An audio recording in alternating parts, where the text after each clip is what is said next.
welcome back to the channel. It has been a busy week or so for me. The last 7 days have been jam-packed full of stuff. Mainly 2 smartphone events. And the first one was obviously the launch of the OnePlus 7 and 7 Pro. And then the second one was for the launch of the OPPO RENO and the OPPO RENO 10x zoom and the OPPO RENO 5G.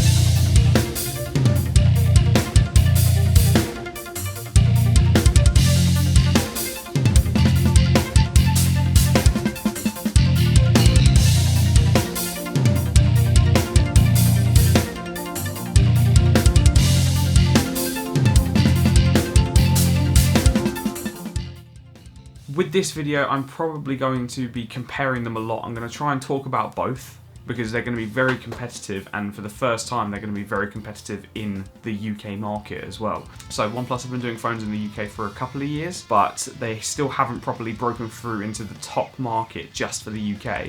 And then OPPO, this is only their second event in the UK. They did one for the Find X, the RX series as well.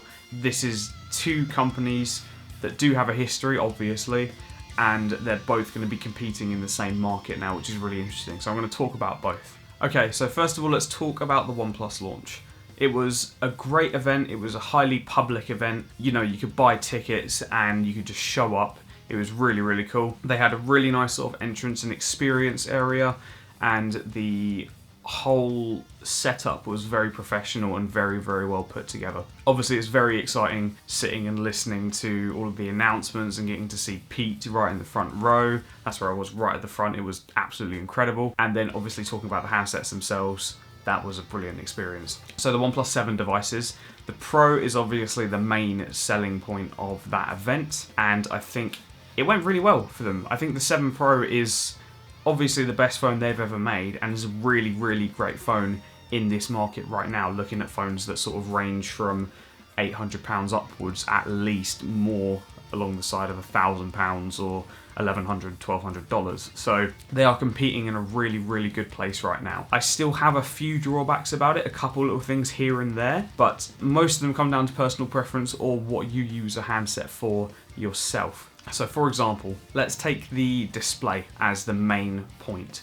So some people like curved glass, some people don't. I quite like it. I have it on my S10.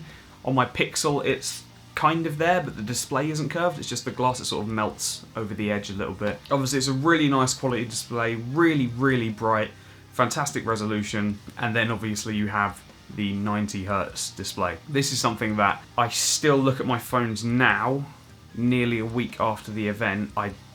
It's just not the same. They said it in the launch event. They said once you try it, you'll never want to go back.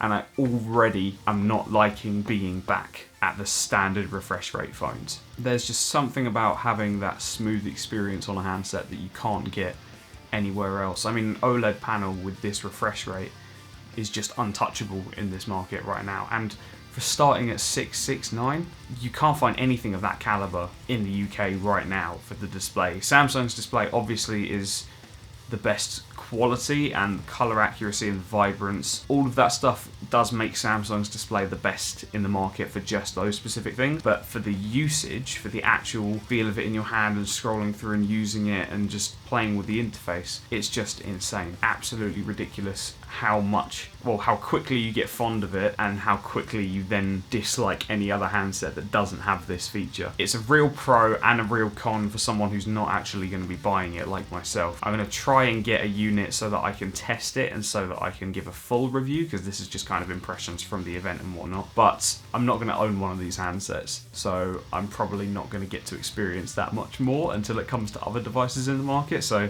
yeah, that's one thing. The next thing is the design of the rest of the phone. So obviously you have the triple camera setup on the back, your standard telephoto wide angle, and then you also have on the front the little pop-up selfie camera, which is again the feature that I quite like. And surprisingly, looking at some other tests that people have posted on YouTube, the phone is still water resistant, not officially rated, but I don't really think it needs to be. If they've got enough confidence to say it and to install all of the seals and gaskets and all that stuff, then it doesn't really fuss me. Now, speaking of the camera quality, it's better than the OnePlus 6T, but I'm still not sold on it. I think when a Gcam mod comes out for it, maybe it'll be a little bit better, but that was one of the problems I had with my 6T, was the camera. It wasn't awful by any means, it was still a good lens, a good set of lenses I should say, but it was nowhere near up to par of my S9 Plus, of my Pixel 2 XL, or now my S10, which is,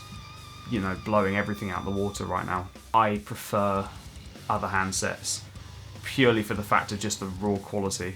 Even sitting watching the presentation, when they blew up the images, you could see all of this artifacting and this smudging and sort of the software trying to fill in some gaps where the pixel, instead of it being really pixelated, they try and sort of blur it together and sort of smooth it out, and it just doesn't look organic to me. I'm not a big fan of that kind of thing.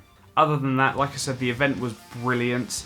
Getting hands-on time with the handsets was really cool. I met Super Saf as well at the event, which was really cool. Had a little chat, got a quick selfie, and I met some really, really lovely people at the event as well, including James from Blank Canvas Photography. Definitely subscribe to his channel if you can. He's a really, really good guy, really cool dude, makes some serious content.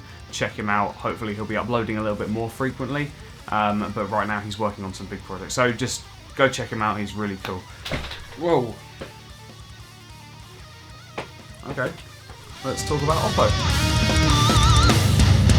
So the OPPO event that I went to was a little bit different to the OnePlus. The OnePlus was a public event, and this one was more for the media and the industry, so I managed to get a backstage pass. A couple of guys who I know that work at OPPO, thank you to Jamie and to Madge for giving me this experience. It was such a lot of fun, and it was really cool getting some hands-on time with the devices too. So the OPPO RENO series is OPPO's new flagship lineup. You've got the standard RENO, you've got the 10x zoom, and then you've got the RENO 5G as well. The 10x zoom and the 5G have the same specs except for the 5G modem, and the original RENO is a little bit smaller, has 5x digital zoom, and other than that is pretty much identical. They're very, very similar devices, but they're just at different price points, same as the OnePlus 7 and the OnePlus 7 Pro. So before the event started, I got some time to jump backstage and get some hands-on with the phones before they were unveiled to the rest of the media. So that was really good fun. I had a lot of time to actually sit down and play with it, a little bit longer than the OnePlus 7, as there were a larger number of devices and there were less people as well. And obviously getting there before the press means that you're not standing there waiting for a device to be free so you can get some hands-on. They were just all sitting there on the table, all 30, 40 of them. So I managed to go around, get some photos, get some hands-on, and experience the phone for myself. Now there is something about the OPPO RENO that I can't quite explain, and when I was talking to James about it, I could only explain it as hand feel. So when you're holding the device, it is just extremely satisfying to have in your hand. It's not a curved display on the front, it's a flat panel, but it's still bezel-less, it's still a pop-up camera, more of a shark fin kind of thing that moves like that. So obviously the OnePlus sort of comes up like this, and then the OPPO RENO is more of a shark fin like that. But the thing about the RENO, like I said, is it's a very gently curved back. Green colour has this glossy metal-ish finish. I actually didn't clarify whether it was metal. I don't think it is. It's that same corroded glass that OnePlus use, I believe. I'll have to double check that.